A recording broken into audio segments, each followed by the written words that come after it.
இப்போ ரீசெண்டாக நிறையா காமெடியெலாம் நடக்குதுல்ல.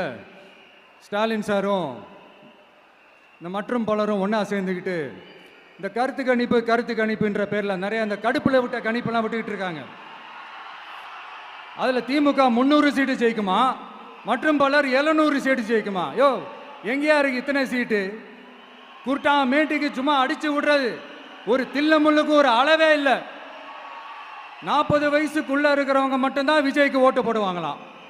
50 வயசுக்குள்ள இருக்கிறவங்க மட்டும்தான் இந்த விஜய்க்கு போனா போதுன்னு ஓட்டு போடுவாங்களாம். இந்த 40 வயசுக்குள்ள இருக்கிறாங்களா இந்த ஓட்டர்ஸ், அவங்களாம் ரொம்ப கம்மியா.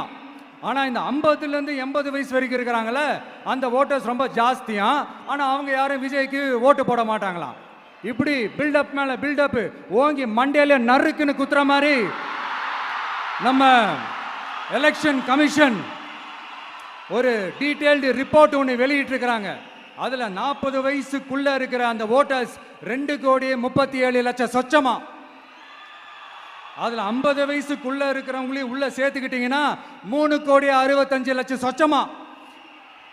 அந்த 3,65,00,000 சொச்சத்தில் 50 வயசுக்குள்ள இருக்கிற நம்மளோட அக்கா தங்கச்சிங்க மட்டும் எவ்வளவு தெரியுமா? 1,77,00,000 சொச்சமா. எங்கடா போனீங்க கடுப்புல விட்ட கணிப்பாளர்களே? எங்க போனீங்க? சும்மா டர்னா டர்தான்.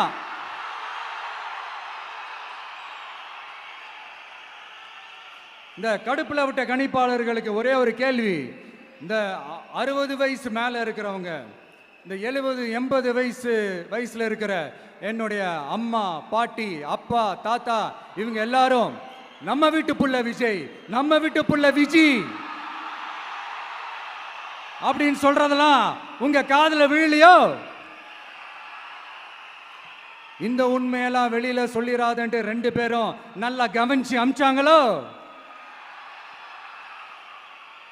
அதனால இந்த கருத்து கணிப்பு, கடுப்புல விட்ட கணிப்பு, என்ன விட்டாலும் திமுகவும் இந்த மற்ற பலரும் மண்ண கவ்வ போறது உறுதி. அவங்களோட இந்த ஆட்சி கனவு, லஞ்ச கனவு, ஊழல் கனவு, கொள்ளையடிக்கிற கனவு எல்லாம் கதம் தான்.